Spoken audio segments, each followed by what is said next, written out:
자, 어쨌든 오늘 수업은 오늘은 골드 할 거예요, 골드. 예, 주식 하시는 분들 골드도 아셔야 돼요. 그리고 금 투자 괜찮거든요. 예, 저도 뭐 금 투자하고 있기 때문에 금 투자 괜찮아요. 투자 종목으로서 꽤 괜찮은 아이 중에 하나고, 대신에 좀 알고 있어야 돼요, 이거. 그냥 뭐, 야, 금 좀 살까? 뭐, 옆에서 금 산대, 뭐, 금값 오른대, 뭐, 이렇게. 예, 그렇게 해서 사는 거는 안 돼요. 그러니까 좀 알아야 될 게 있으니까 일단 금에 대한 얘기를 좀 하고, 그 다음에 투자의 기회가 있을 때 제가 여러 번 말씀드리지만 어, 이거 투자 뭐 어떻게 하냐, 금 지금 사냐, 지금 예, 지금이라는 표현이 별론데, 예, 언제 사냐, 이게 중요한 거예요. 언제 사냐. 예, 그래서 금도 알아두시면 도움이 좀 될 것 같아요. 자, 일단 여기 나와 있는 게 금 선물이요. 일단 금 선물. 네, 금을 가지고 선물 거래를 하는 이거 가격이고요. 네, 그 다음에 여기 나온 차트는 월봉 차트. 그리고 현재 가격은 1813. 1813 이라고 하는 현재 가격. 이거는 달러예요, 달러. 네, 달러 가격이 지금 1813이다 얘기를 하고 있는 거고요. 그 다음에 이 가격이 단위가 뭐냐면 온스예요, 온스. 이제 우리랑 쓰는 단위가 좀 다른 거죠. 우리는 뭐 금을 얘기할 때 뭐 이렇게 한 돈, 두 돈 또는 그람 이렇게 얘기하잖아요. 이제 국내에서 쓰는 단위는 그렇게 쓰는 거고, 국제적으로 쓰는 단위는 온스라는 단위를 써요. 자, 일단 온스가 뭔지 좀 볼게요.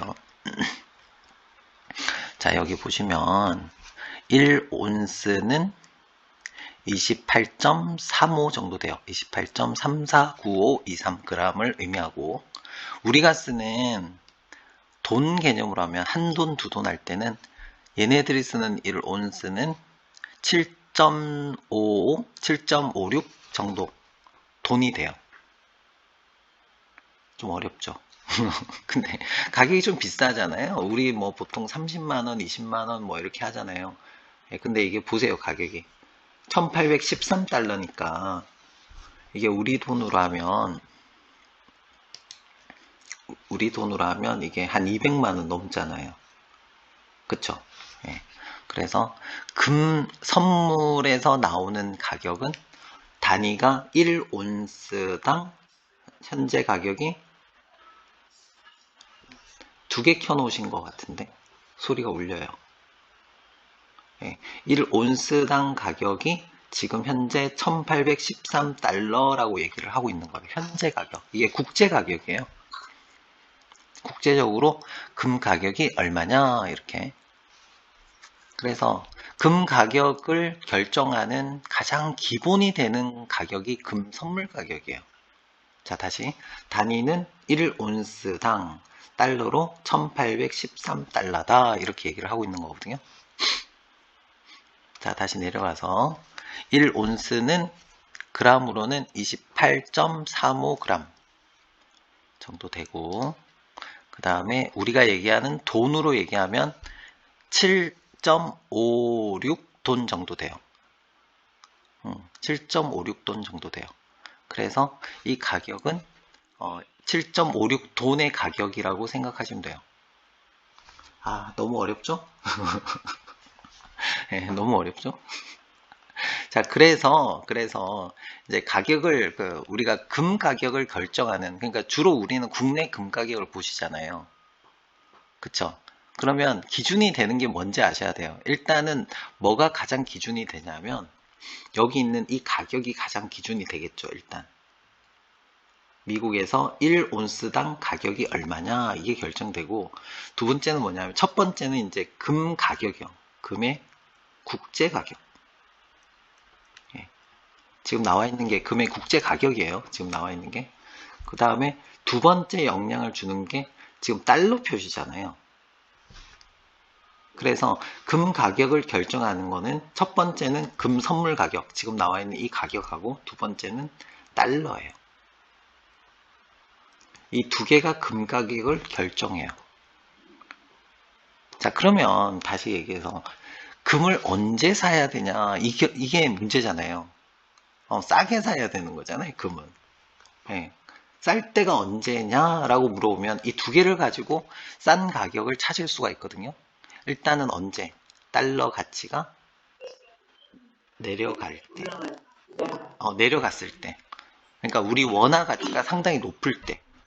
그때는 우리가 달러로 계산된 금액으로 우리는 금 가격이 책정이 되기 때문에 금 가격이 떨어지는 거예요. 자, 다시. 네, 그쵸. 그래서 금을 투자할 때가 언제냐? 그러면 달러가 가치가 낮을 때, 그리고 원화의 가치가 높을 때.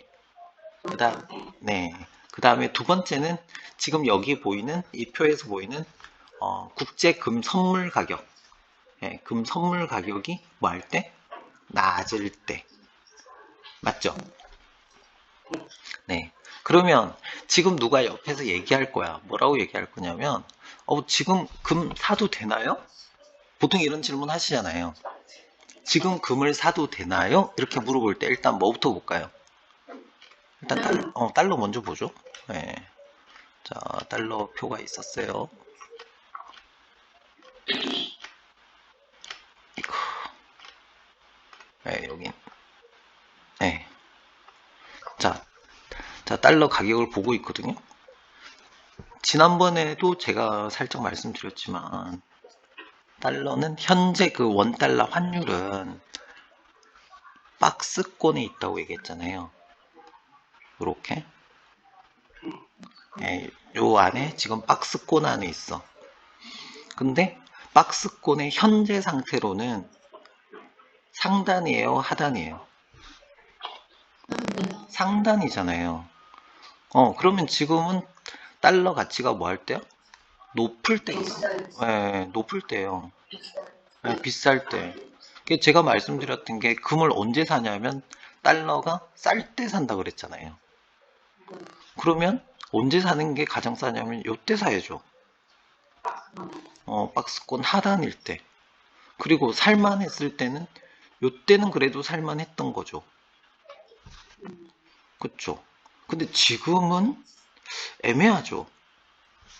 왜냐하면 지난번에 우리가 환율 설명할 때 여기가 고점이 1230원이고 위험한 가격이 1280원이다 라고 얘기를 했어요. 그렇잖아요. 그래서 만약에 이걸 뚫고 올라간다라고 가정을 한다면 지금도 사실은 살만한 가격이죠. 만약에 이렇게 간다면 만약에 간다면 지금도 금을 살 수 있는 달러의 측면에서 봤을 때는 살만한 가격이다라는 거거든요. 근데 위로 올라가면은 여러분들 다 주식 투자하고 계시지만 망하죠? 주식은 망하죠? 주식은 망해요. 왜냐하면 달러로 다 바꿔서 외국인들 다 도망가요. 1280원이 딱 뚫리는 순간. 그렇기 때문에 이렇게 올라갈 확률과 다시 이렇게 내려갈 확률을 가지고 우리는 결정을 해야 돼요. 그러니까 이 박스권에서 움직인다라고 생각했을 때는 지금 금 투자하기에는 그래도 이렇게 막 올라가면 1500 이렇게 가버리면 지금도 싼 가격이니까 금을 투자할 필요가 있죠. 맞잖아요. 근데 만약에 이게 고점이고 한국은행에서 1280원을 잘 막아서 다시 이렇게 내려온다면 지금 현재로서는 비싼 가격이 될 수 있죠. 그러니까 이 두 개를 생각했을 때 투자 결정을 해야 되는 거야. 근데 왜 이제 그 금을 한국 사람들 입장에서도 굉장히 안전자산이에요, 사실은. 왜 안전자산이냐면 이렇게 빵 치고 올라갈 때 달러 때문에 금 가격이 어떻게 돼요? 올라가잖아요. 그럼 내가 금을 여기다 사놓고 있었어.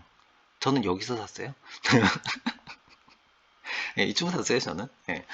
금을, 여기서 한 여기까지 이렇게 샀던 것 같아요, 제가 샀던 거는. 예. 자, 그래서 여기에 금을 사놓고 있는 사람들은 지금 안전자산을 가지고 있는 거예요. 이렇게 내려오면은 뭐 큰 손실은 나지 않고 똑같아지겠지만 문제는 뭐야? 만약의 경우에 이렇게 갈 경우에 내가 샀던 금 가격이 변하지 않더라도 환율로 인해서 내 가치가 올라간다는 거예요.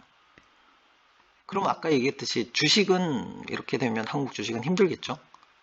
한국 주식은 내려가겠죠? 근데 얘가 뭐가 돼? 안전재산이 되면서 내 주식에서 난 마이너스를 어떻게 해줘? 플러스를 해준다는 얘기예요. 그래서 금이 안전자산이라고 얘기하는 거예요. 한국 사람 입장에서는 진짜 안전자산이긴 해요. 네, 어쨌든 카톡. 예.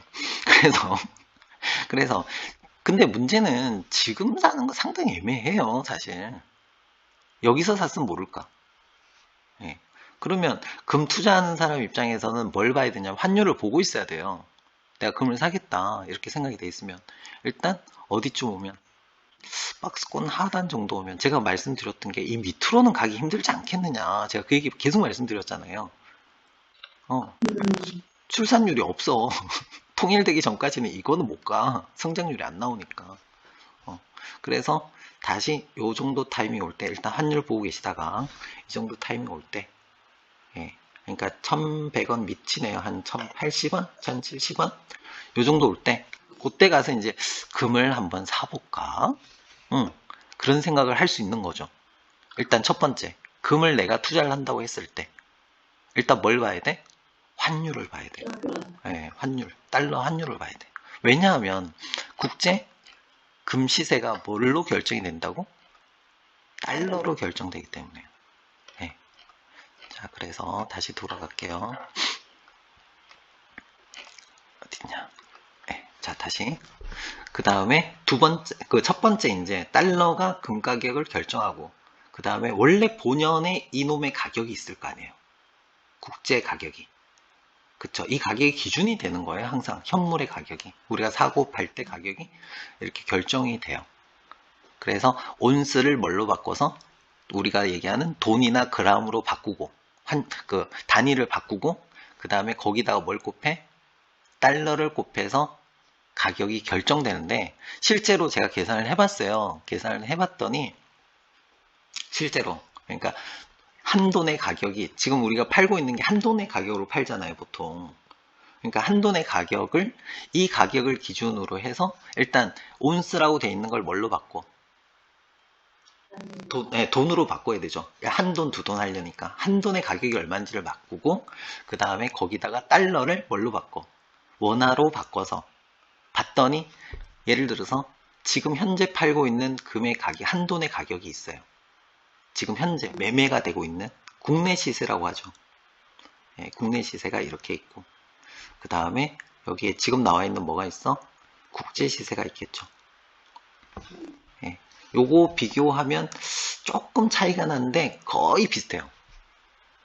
거의 비슷해요. 국내 시세가 이제 온스를 뭘로 바꾸고 돈으로 바꾸고 달러를 원화로 바꿔서 봤더니 거의 비슷해요. 조금 차이가 나긴 한데 거의 비슷해요. 그런데 실제로는 이제 매매 가격이 있잖아요. 시세가 있고 금 매매 가격. 실제 사고 파는 가격이 또 따로 있잖아요. 근데 여기서 플러스 알파가 들어와요. 금 시세에다가 뭐가? 국내 시세에다가 플러스 알파가 들어와요. 이거는 뭐냐면 이제 금을 가지고 오면 세공을 하잖아요.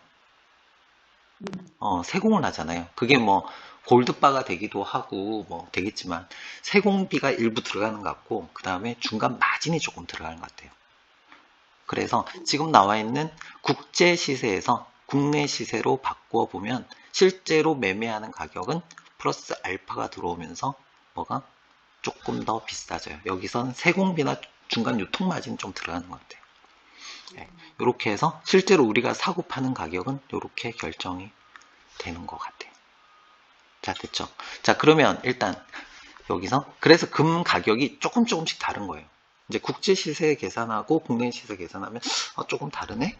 그 다음에 여기서 조금 더 비싸져요. 이제 세공비나 이런 유통 마진이 좀 붙는 것 같아요. 그렇게 해서 실제보다는 여기서 조금 플러스 알파가 붙는다 이렇게 생각하시면 될 것 같아요. 자, 그 다음에 이제 봐야 될 게 달러는 받고 이제 뭘 봐야 돼요? 국제 금시세가 지금 어디에 있느냐 이걸 봐야 되거든요. 맞죠? 이제부터 이거 차트 분석하면 돼요. 지금 일단 달러는 지금 현재 상황으로는 조금 비싸다. 물론 많이 오를 가능성도 있지만 그럴 가능성보다는 내가 볼 때 박스권일 가능성이 상당히 높다. 맞죠? 그러면 일단은 사기는 조금 애매한 가격이에요. 달러만 놓고 봤을 때. 자, 이제 국제 시세를 같이 보면 될 것 같아요.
네, 최고점이 2100 가까이 갔었네요.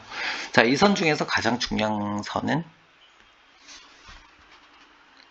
이 선일 것 같아요.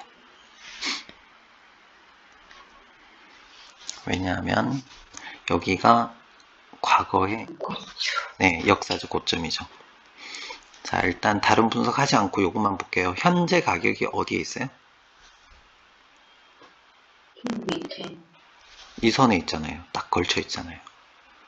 여기가 역사적 고점이에요. 네, 전고점이라고 하죠. 역사적 고점이고 현재 가격이 지금 어디에 있냐면 역사적 고점에 있어요. 그러니까 과거에 가장 많이 올랐을 때 가격과 지금 현재의 가격은 동일한 가격이 있어요. 그리고 최근에 이 고점을 넘어가서 신고점을 만들었네요. 2100이라고 하는. 네, 신고점을 만들고 다시 어디까지 내려온 거냐면 역사적 고점까지 내려와 있는 상태예요. 맞죠? 네, 그래서 지금 현재 가격은 상당히 중요한 가격으로 보여집니다.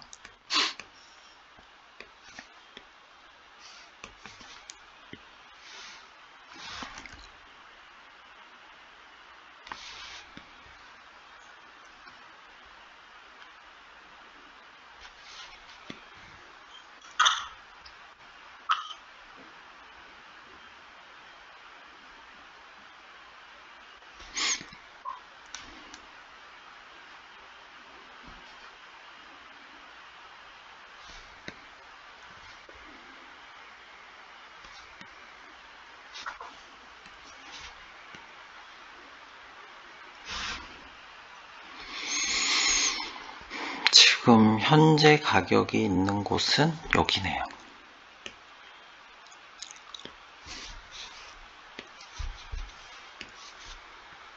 지금 이 안에 있는 거죠.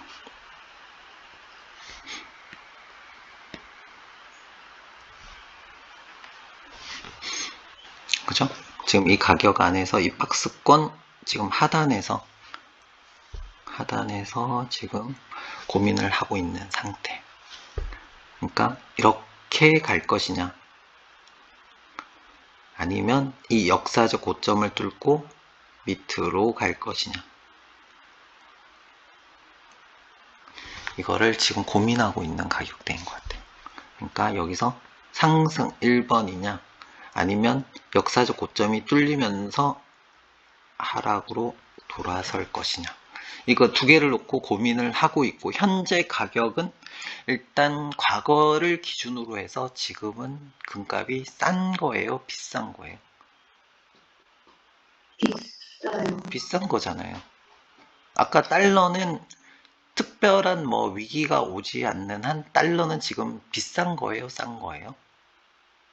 비싼 거. 비싼 거죠. 물론 뭐 엄청난 위기가 닥쳤을 때는 걔가 안전자산이 되긴 하겠지만, 그래서 이제 가끔 이제 유튜브에서 요즘 뭐 위험이 올 수 있으니까 달러를 사세요. 뭐 이런 얘기를 하는 이유가 뭐냐면 위험이 왔을 때는 안전자산이 될 수 있어요. 위험이 안 오면은 네가 고점에 살 수도 있어요. 이 얘기예요, 지금. 그러니까 위험 시에는 안전하게 해줄 수 있어. 단 지금 현재 가격은 만약에 위험이 오지 않는다면 높은 가격이에요.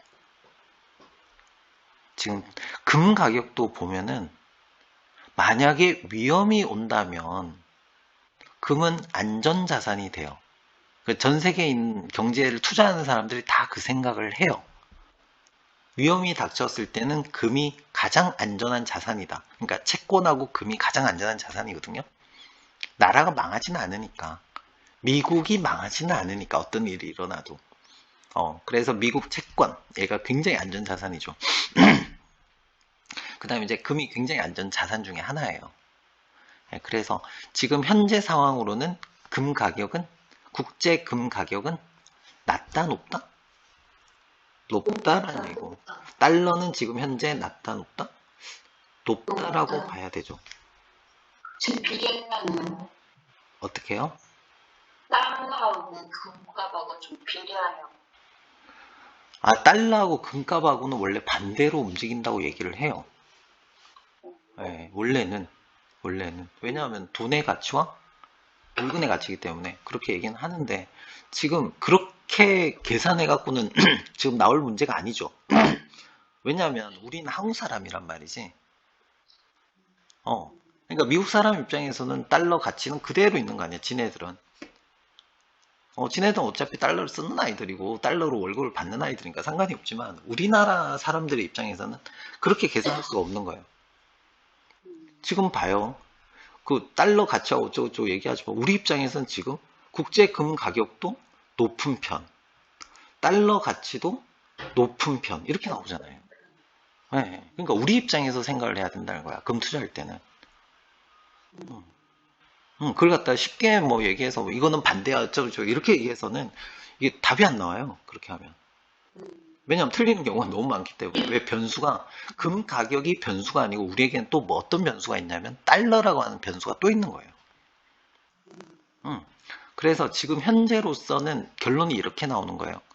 금은 지금 현재 가격은 높은 가격이다. 원래 가격도 높은 데다가 지금 현재 달러도 높은 상태이기 때문에 한국 사람 입장에서는 금 투자하기에는 지금 타이밍은 좋은 타이밍은 아니다. 맞죠? 비싸다라는 얘기예요. 비싸다는 얘기고. 다시 얘기해서 금을 가지고 있는 사람 입장에서는 위험에 대한 해지가 되고 있는 거예요. 대비가 되어 있다는 거예요. 금을 가지고 있으면.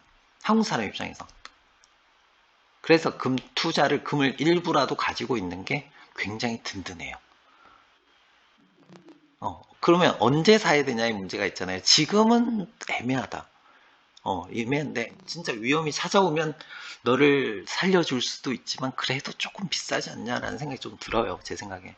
그럼 언제 사야 되냐의 문제가 발생하잖아요. 그죠? 네. 그렇다면 자, 일단 올라가는 거는 지금 안 사셨잖아요, 금이. 그쵸? 지금 없는 상태니까 가지고 있다면 뭐 올라가든 말든 신경도 안 써요, 사실은 금은. 어차피 집에 보관하는 거기 때문에 별로 신경도 안 써요. 신경도 안 쓰고, 이제 문제는 이렇게 언제 살 거냐의 문제가 있는 거죠. 왜냐하면 쌀 때 좀 사놓으면 굉장히 든든해. 그렇기 때문에 언제 살 거냐에 대한 고민을 좀 해야 될 것 같아요. 자, 현재 상태에서 내려온다면 중요한 저점이 제 생각에는 요 정도 같거든요.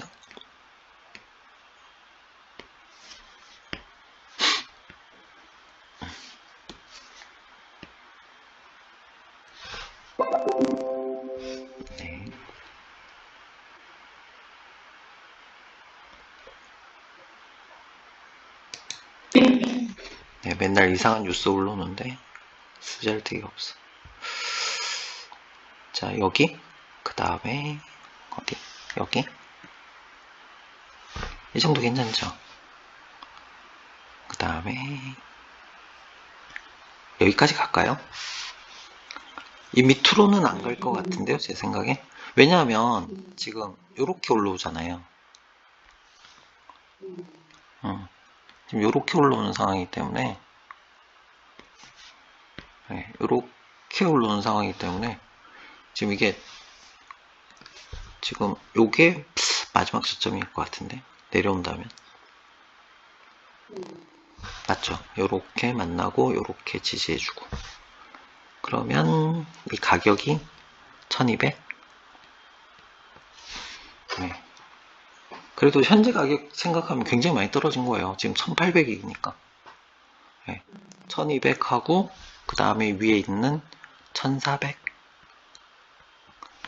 네. 그러니까 국제 금 가격이 얼마일 때 1400일 때 고민 한번 해보고, 그 다음에 언제 1200달러일 때 고민 한번 해보고, 대신에 이거 고민할 때 뭐도 확인해야 된다고? 환율까지 확인하셔야 돼요. 네. 환율까지 확인해서 환율이 비싸다면 고민해야죠. 비싼 거니까. 근데 환율도 괜찮아. 금 시세도 아주 괜찮아. 그러면 그때는 사 모아야죠. 네. 한 번에 살 게 아니고 그때 조금씩 조금씩 사면 돼요. 네. 제가 산 게 언제냐면 요맘때 갔거든요. 제가 샀던 게. 요렇게 샀던 것 같아요, 제가. 한 달에 조금씩. 한 달에 조금씩 사는 거예요. 조금씩. 이렇게. 한 번에 사는 게 아니고. 네. 그렇게 해서 금을 투자를 하시면 좋을 것 같네요. 일단 답은 일단 말씀드렸어요. 결론은 뭐다? 국제 금 시세가 얼마일 때? 1400일 때 일단 고민 시작하고 1200일 때는 사야죠. 이때는 사야 돼요. 사는 게 맞는 것 같고, 이렇게 내려온다면 이렇게 내려오지 않을까. 그죠? 네. 안 오면 못 사는 거예요. 어쨌든 비싸니까. 그래서 1200일 때, 1400일 때 이거 기억하셨다가 그 다음에 뭘 확인하고 환율 확인하고 환율까지 괜찮다면 고민할 것도 없죠. 그때는 사야 돼요. 네. 아무도 안 살 거예요. 원래 이맘때는 아무도 안 사요. 보통 언제 이제 막 홈쇼핑에 금이 나오냐면 이맘때 막 나와요. 이맘때 원래. 네, 옆에서 막 금 투자하자, 또 유튜브에서 금 투자합시다 이런 얘기 하는 애들이 다 언제쯤 얘기하냐면 이맘때쯤 얘기해요. 걔네들 항상 후행인 것 같아. 미리 얘기를 해줘야 되잖아. 여기서 사 이렇게 해야 되는데 꼭 여기쯤 돼서 남들 다 알 때, 그때 막 금을 사니까 비싸게 사는 거예요. 그게. 어쨌든 결론은 이렇게 정리하시면 될 것 같아요. 됐습니까? 이해되셨죠? 이거 완전히. 네. 자, 금 투자의 기회가 있을지 잘 고민해 보시면 좋을 것 같고요. 그러면 이제 실제로 어떻게 투자할 거냐의 문제가 발생하잖아요. 그렇잖아요. 금을 언제 사야 되는지는 알겠어. 1400, 1200 기억하고 있다가 그다음 뭐 환율 체크해 놓고 아 괜찮네? 그럼 사면 되거든.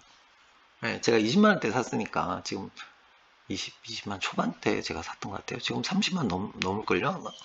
네, 어쨌든 네, 거의 뭐 수익률 70%나 있는 것 같은데. 네, 어쨌든 그렇습니다. 그렇다면 언젠지는 알겠어. 언젠지는 알겠고 어떻게 투자를 할 거냐의 문제가 발생하죠. 어떻게 투자를 할 거냐. 어떻게 투자하면 좋을까요?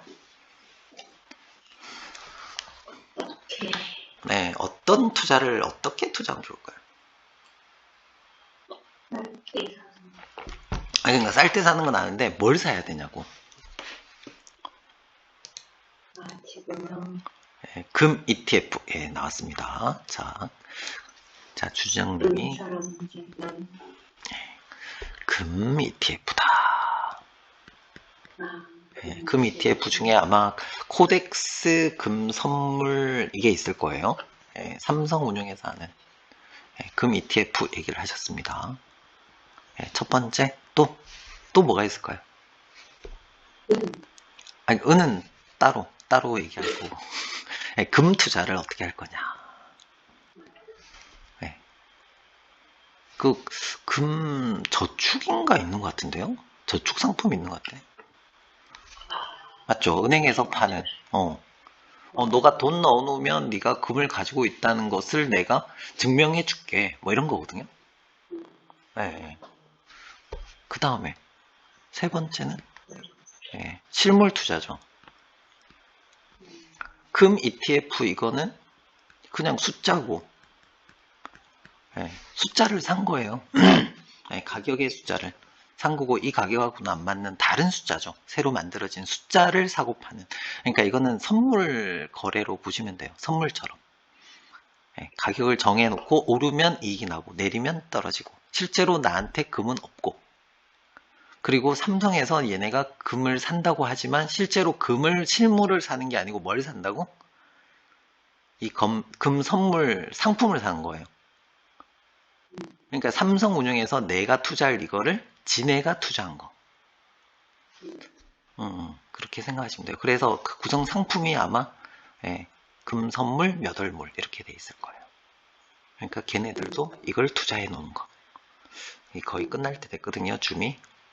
끝나면 한 3분만 쉬었다가, 들어와서 3분 쉬셔도 돼요. 예, 3분만 쉬었다가 다시 할게요. 네, 일단, 네, 요거부터 다시 할게요. 자, 잠시만 쉬었다가 줌이 꺼지면, 제가 지금 끌게요. 지금 껐다가 다시 들어오시면 돼요. 유로로 바꿔야 되나? 네, 다시. 괜찮아요. 네, 제가 안 괜찮아요. 괜찮아요. 네. 일단 종료하고 다시 킬게요. 다시 들어오세요.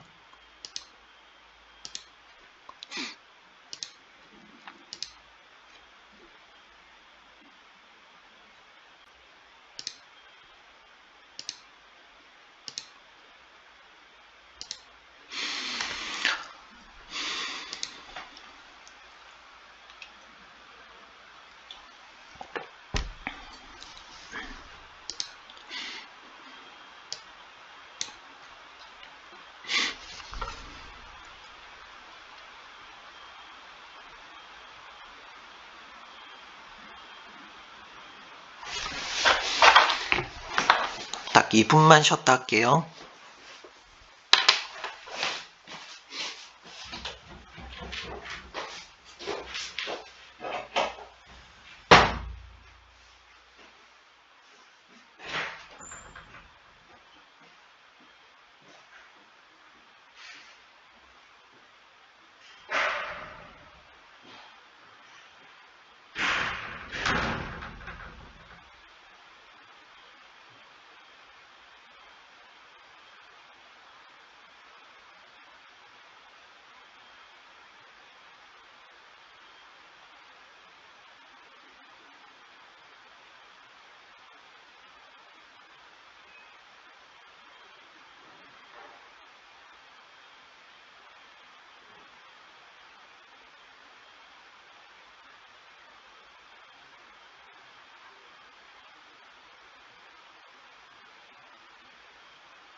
자, 다시 시작할까요? 네, 다시 시작할게요. 자, 그래서 아까 정리하자면 언제 살 거냐? 국제 금 가격이 1,400일 때부터 고민을 시작하고 1,200이면 사야 되고, 그죠? 1,200까지 오면은 감사 이렇게 사고 대신에 환율을 확인해서 1,080원, 1,070원, 그러니까 1,100원 밑으로 떨어지면 이제 금값이 떨어지고 환율이 괜찮으면 그때 가면 사면 된다. 맞죠? 네, 네. 네, 감사합니다. 자, 그래서 이제 무엇을 살 것이냐 그거거든요. 어떻게 살 것이냐, 투자를 어떻게 할 것이냐, 이제 이 문제가 남아 있는데 일단 금 ETF, 코덱스 금 선물인가 뭔가 있을 거예요. 그런 것들 여러 개 있으니까 고기로 투자하는 방법 첫 번째. 그러면 얘네들은 뭘 투자하냐? 이걸 투자하는 거예요. 여기 있는 금 선물을. 얘를 사놓는 거. 그리고 그 다음에 금저축이라고 해서 시중은행에서 하는 그런 저축 상품이 있어요. 그러면서 이제 은행에서 얘기하는 거지. 너가 이 돈을 넣어놓은 만큼에 나는 뭘 주겠다. 금을 내가 가지고 있을게. 실제로 너가 가진 거랑 똑같아. 라고 얘기하는 거죠. 그 다음에 세 번째는 이제 실물 투자를 실제로 내가 금을 사서 집에 가지고 있는 거죠. 이렇게 세 가지 방법이 있거든요. 일단은 문제는 뭐냐면 저는 ETF 상품을 별로 좋아하지 않아요. 개인적으로. 개인적으로 저는 일단 좋아하지 않아요. 특히 금은 저는 ETF가 아니라고 생각이 들어요. 왜냐하면 얘네들 이거 투자하면서 수수료 먹잖아요. 운영사가. 수수료를 먹으면서 실제 금액보다도 얘네가 수수료를 계속 저하니까 오른 만큼 얘가 이만큼 올랐으면 이만큼 줘야 되는데 그게 아니고 실제로는 조금 까먹어요. 지네가. 까먹고 제가 그 원유 ETF 투자를 해봤는데 이상한 짓 너무 많이 하더라고. 그때 뭐 난리가 났었거든요. 마이너스 뭐 원유 가격 뜨고 막 그럴 때 혹시 블로그 검색하시면 나오니까 보시면 진짜 황당해요. 그러니까 얘네들은 절대 지네가 손해보지 않는 행위를 하기 때문에 투자자들 입장은 별로 생각 안 하는 것 같아요. 그래서 이거는 저는 여러모로 저는 별로다. 저는 비추합니다. 특히 금은 다른 건 몰라도 ETF는 금은 아닌 것 같다 라는 거고, 그 다음에 금저축이라고 해서 뭐 신한은행이나 뭐 이런 데서 파는 상품이 있거든요. 저축 상품. 근데 이거는 사실은 조금 의문이 좀 떠요. 정말 금이 있을까? 은행이 정말 내가 투자한 만큼의 금을 사놓고 있을까? 금고에 있을까? 우리가 알고 있는 한 가지는 있거든요. 뭐냐면 우리가 실제로 은행하고 거래를 하고 있지만 우리가 생각하는 만큼 걔는 캐시를 가지고 있지 않아요. 그래서 이제 거기에 빡 돌아서 나온 게 비트코인이란 말이에요. 야, 니네 사기치는 거지? 못 믿겠어? 은행을 못 믿겠다는 거예요. 그래서 나온 게 비트코인이고, 금저축에 저는 실물 금이 있을까? 과연 정말 내가 필요할 때 가서 금을 찾을 수 있을까? 내가 정말 위급한 상황이 돼서 금을 찾아야겠는데, 예를 들어서 뭐 금융위기가 왔다든지 그랬을 경우에 정말 내가 금이 필요할 때는 그때잖아요. 그렇잖아요. 이제 그때 정말 은행이 나한테 내가 넣은 돈만큼의 금을 가지고 있다가 그걸 내어줄 수 있을까?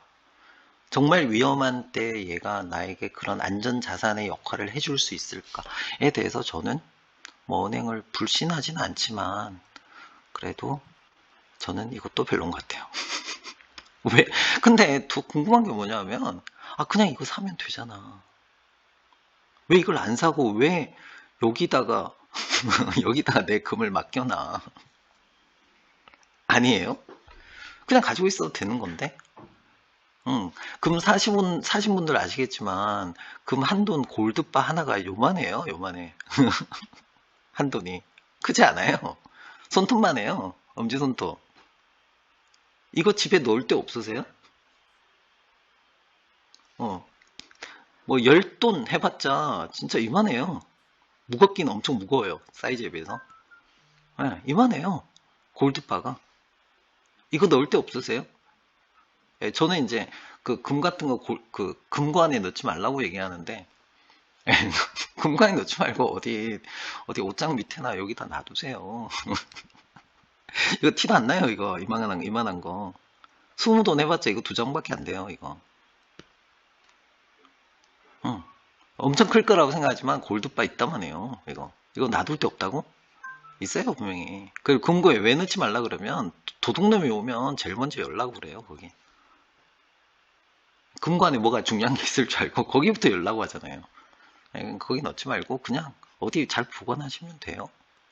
예, 저는 개인적으로 실물 투자를 하라고 말씀을 드립니다. 제 개인적인 의견입니다, 이건. 왜냐하면 ETF 얘네들 이상한 짓 막 해. 가격 폭락하고 뭐 이러면 나 미친 것 같아요. 나 못 믿겠어, 얘네. 그리고 수수료도 까먹어, 맨날. 왜냐면 지네 돈을 벌어야 되니까. 그 다음 금저축? 이것도 저는 은행을 100% 신뢰할 수 없어요. 위험한 상황이 왔을 때, 뭐 지금 뭐 베네수엘라나 터키나 이런 상황이 벌어졌을 때 정말 내가 금을 달라고 했을 때 줄 수 있을까? 모든 사람이 뛰어가서 달라고 했을 때 줄 수 있을까? 저는 힘들지 않을까 싶어요. 굳이 그럴 필요가 있나? 내가 가지고 있으면 되지. 그래서 저는 실물 투자를 얘기하고요. 뭐 다 아시겠지만 14K, 18K, 그 다음에 24K. 맞죠? 그 다음에 24K를 보통 이제 순금이라고 얘기를 하고 파시는데 이거 순금 아니에요, 이거. 24K. 24K는 순금이 아니고 99.9. 예, 금의 함유량이 99.9. 그리고 실제 순금이라고 얘기하는 거는 99.9가 아니고 99.99예요. 태국 같은 데서 금 사시면 안 돼요. 함량이 이게 아니에요, 순금이.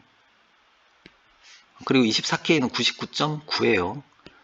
내가 생각하는 가격을 못 받을 수 있어요. 얘네 팔 때는 99.9 팔면서 실제 가격으로 팔고요. 살 때는 99.9니까 깎아서 사요. 네, 그래서 99.99 이걸 사셔야 돼요. 네, 이걸 뭐라고 하냐면 이제 골드바라고 하죠. 예, 우리가 보통 순금이야 라고 해서 반지 끼고 뭐 목걸이 하고 이런 거는 99.9가 아니고 99.9예요. 이게 다른 거라고 생각하셔야 돼요. 그래서 보통 금을 투자하시는 분들은 골드바를 투자를 하시고요. 그 다음에 골드바도 저는 어디 걸 사라고 얘기하냐면 한국조폐공사. 한국조폐공사 온라인 쇼핑몰이 있어요. 거기에 반은 골드바를 사시면 돼요. 물론 뭐 몇 개 회사들이 있거든요. 뭐 보증 다 해주고 뭐 이런 회사들도 있기는 한데 저는 개인적으로 한국조폐공사의 골드바를 사라고 말씀을 드려요. 왜냐하면 여기가 다른 사이트보다 조금 더 비싸요. 듣고 계시죠? 네. 네, 조금 더 비싼데 왜 여기서 사라고 얘기하냐면 팔 때도 생각해야 되거든요. 팔 때. 그러니까 금은 사고 팔 때 세금이 붙잖아요. 근데 개인 간 거래를 하면 되거든요. 개인 간 거래를 할 때 입장을 바꿔 생각하셔야 돼요. 사는 사람 입장을 생각해야 돼. 예를 들어서 내가 삼성금거래소에서 내가 골드바를 샀어. 물론 99.9예요. 99예요. 같은 99.99고 나는 한국조폐공사에서 나는 골드바를 샀어. 그러면 사는 사람 입장에서는 삼성께 더 믿을만해요? 한국조폐공사가 더 믿을만해요? 한국조폐공사가 훨씬 믿을만하죠. 훨씬. 그렇잖아요. 가격이 조금 비싸지만 사는 사람 입장에서는 이게 훨씬 더 신뢰가 간다고. 위조가 거의 안 되기 때문에 이건. 네. 그래서 요거를 사는 게 저는 맞다고 생각하고 실제로는 이 한국조폐공사 온라인몰에 가면 골드바의 가격이 이렇게 적혀 있어요. 낮 시간에. 밤에는 안 적혀 있고.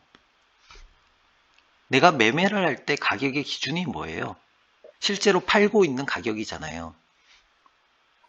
그렇잖아요. 그럼 내가 누군가한테 내가 가지고 있는 골드바를, 한국조폐공사의 골드바를 내가 누군가한테 팔려고 해. 근데 이 사이트에 보면 가격이 적혀 있다고. 얼마인지. 한돈에 얼마다. 이렇게 적혀 있어요. 시세가 계속 변하긴 하지만. 적혀 있으면 내가 팔 때는 뭘로 팔 수 있냐면 여기 적혀 있는 가격으로 팔 수가 있잖아요. 맞죠? 조금 비싸더라도 사람들은 일단 다른 데보다 신뢰성이 높고, 가격이 조금 비싸더라도 여기 가격이 명시돼 있으니까 이 가격에 팔 수가 있다는 얘기예요. 정확하게. 조금 비싸게 샀지만 조금 비싸게 팔 수 있다는 얘기예요. 다시 얘기하면. 이해되죠? 이 생각을 좀 바꾸셔야 돼요. 금은방 가서 골드바 사시면 안 된다는 얘기예요. 입장 바꿔 생각해봐요. 내가 A라는 금은방 가서 이상한 뭐 태극기 문양 그려져 있는 골드바를 샀어. 이거 믿겠어요? 금은방에서 보증서를 준다고 쳐. 이거 믿겠어요? 저는 못 믿거든요. 함량이 어떻게 되는지 어떻게 알아? 몇 프로인지 알 수가 없잖아.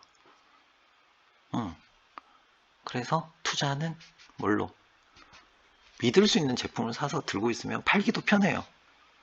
뭐 당근 마켓이나 뭐 이런 데서 파실 때, 한국조폐공사야? 오케이. 지금 현지 시세는 얼마야? 오케이. 그래서 내가 이거보다는 조금 싸게 줄게? 오케이. 그럼 사는 사람 입장에서 뭐야? 가격이 이 가격이네? 근데 이거보다 싸? 그렇잖아. 그러니까 이게 훨씬 더 좋은 거래가 된다는 거예요. 그래서 제 개인적으로는 이거 아닌 것 같고, 이것도 위험한 상황에는 별로 의미가 없고, 그 다음에 실물을 사시는데도 골드바를 사시고, 왜냐하면 이건 다 마이너스 해요. 얘네들 24K 이거 순금 아니라고 얘기했고 99.99 확인하시고, 그 다음에 골드바를 사시는데, 골드바를 살 때도 물론 한국조폐공사 온라인몰에서 구매하시는 게 가장 좋다라고 저는 말씀을 드립니다. 도움됐죠? 네. 꿀팁이죠. 사실은. 왜냐하면 저도 공부를 되게 많이 했어요. 금 투자를 하려고. 어떤 걸 사면 좋을까? 그래가지고 저도 이제 뭐 한국 뭐더라? 금거래소? 거기서도 제가 산 골드바가 있고요. 거기서도 몇 개 샀었고, 그리고 사다가 가만히 생각하니까 이게 아니야. 조폐공사 걸 사야지. 좀 비싸더라도, 왜냐면 팔 때도 비싸게 팔 수 있다는 거니까. 사는 사람 입장에서도 또 더 믿을 수 있고, 중고거래 개인 간 거래를 할 때도 괜찮고, 이제 그래서 괜찮고, 그 다음에 두 번째는 이제 금 투자 많이 하시는 분들이 이제 얼만치를 사야 되냐, 이게 문제잖아요. 또 그러니까 한 돈짜리도 있고 10돈짜리도 있고 진짜 큰 것도 있고 막 그러잖아요. 그쵸? 저 같은 경우는 좀 배분을 해요. 그러니까 한 돈짜리도 있고, 조그만 아이도 있고, 그 다음에 3돈 정도 되는 아이도 있고, 그 다음에 10돈 되는 아이도 있고, 이렇게 해서 나눠서 좀 사요. 그러니까 한 종으로 사는 게 아니고, 한 돈은 한 돈대로의 사용의 의미가 있고, 3돈은 3돈짜리의 의미가 있고, 10돈은 10돈짜리의 의미가 있고, 그 다음에 아주 큰 뭐 이런 것도 나름의 또 이유가 있잖아요. 금이 생각보다는 작아요.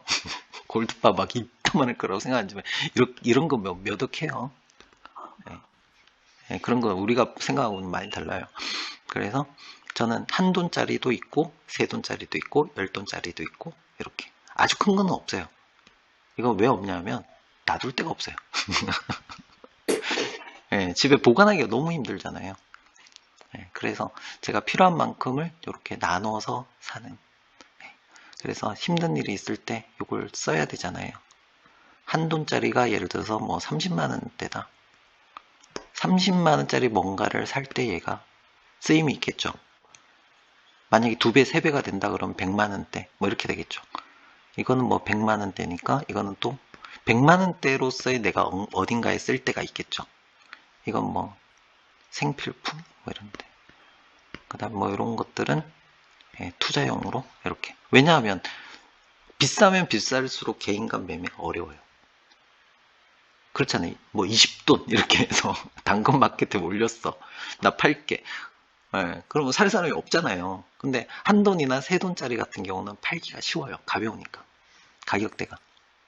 그래서 이걸 좀 분산해서 나눠서 사시는 거를 예, 추천드리고, 잘 모르겠다 그러면 제가 볼 때 한 세 돈 정도가 좋은 것 같아요. 모으기에.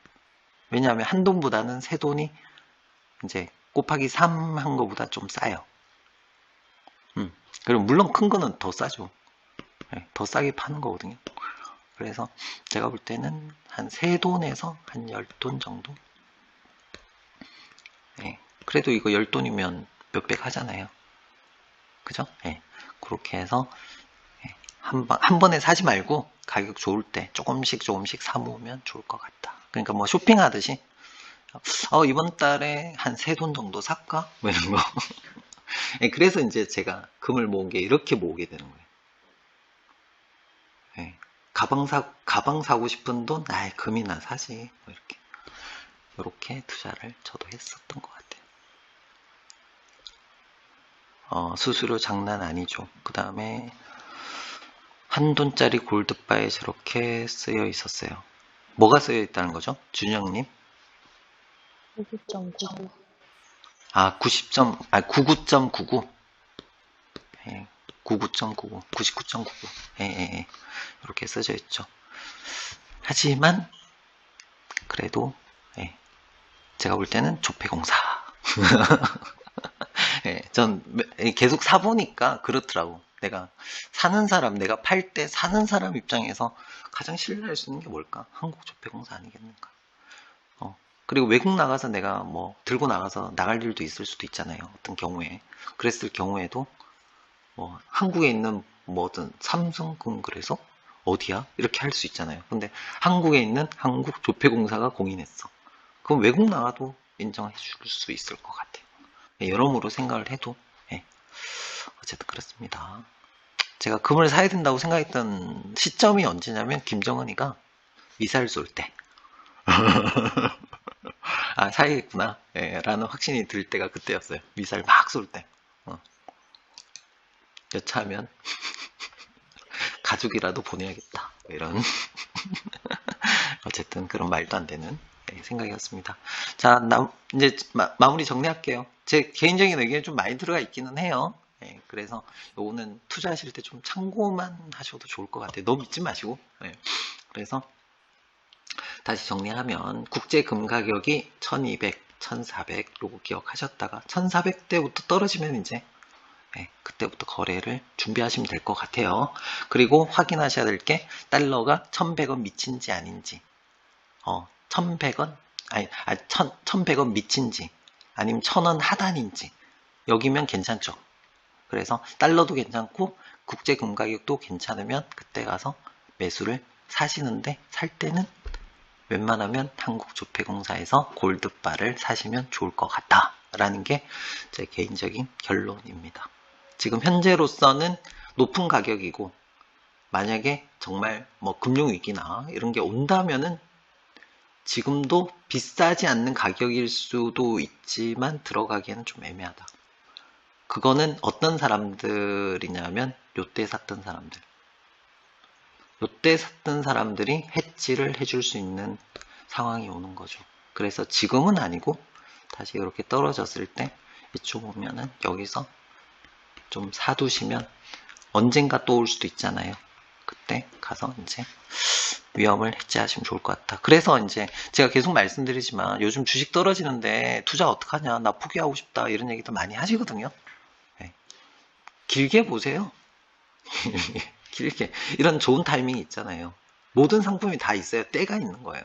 근데 그 때가 똑같은 시점에 찾아오는 게 아니잖아요. 그쵸?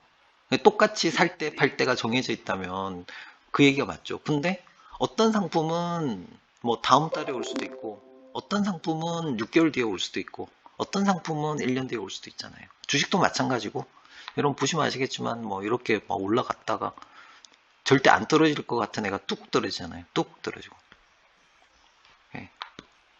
기회를 주는 거잖아. 그쵸?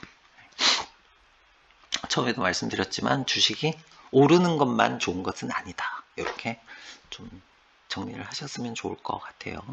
그래서 맨날 이제 전문가라는 사람들 나와서 맨날 그러잖아. 언제? 오를 때 오를 거다라고 얘기하잖아요. 저는 이건 아니라고 생각해요. 오를 때 오른다고, 내일 오른다고 얘기하는 거는 그건 전문가가 아니에요. 그렇지 않아요? 오르는 거 뻔히 보면서 오른다고 얘기하는 건 그걸 전문가가 아니지. 그건 아니죠. 예, 그런 조언은 크게 투자에 도움이 되지 않는다라는 생각이 듭니다. 예, 차라리 제가 더 훨씬 나을 수도 있어요.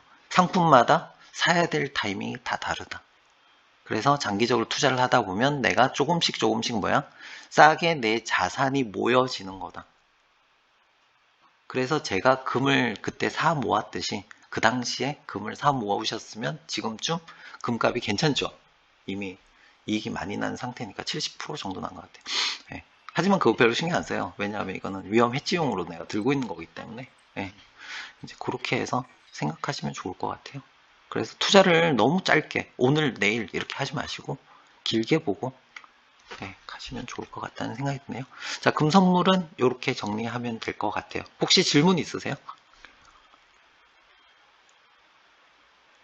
제가 금 얘기는 좀 많이 했어요. 사실은. 왜냐하면 많이 관심들 있으실 것 같아서. 질문 혹시 있으시면. 아, 조폐공사에서 시키면 택배로 오나요? 네, 맞습니다. 택배로 옵니다. 택배로 오는데 좀 뭐 10돈 이렇게 시키면 뭔가 이렇게 위에 적혀 있어요. 예, 잘 전달해 달라고.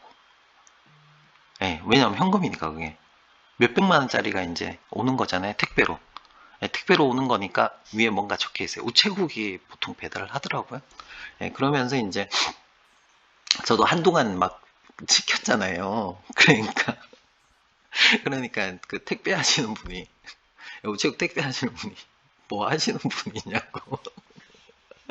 예, 왜냐하면 이게 조폐공사 온라인몰이라고 적혀 있고, 이건 고가의 제품이니까 조심히 다뤄달라고 이렇게 적혀 있으니까, 안에 어마어마한 게 들어있다고 생각하신 것 같아요.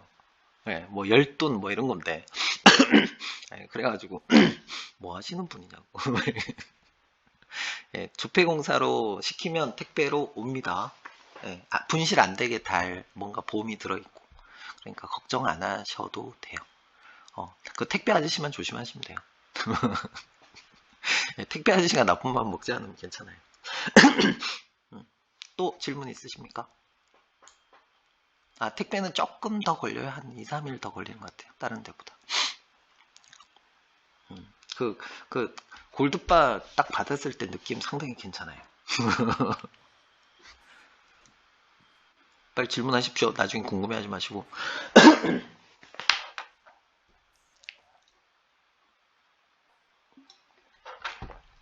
자, 없으면 넘어갑니다. 거의 다 말씀드린 것 같아요. 자, 이제 봐야 될 게 은이에요. 은.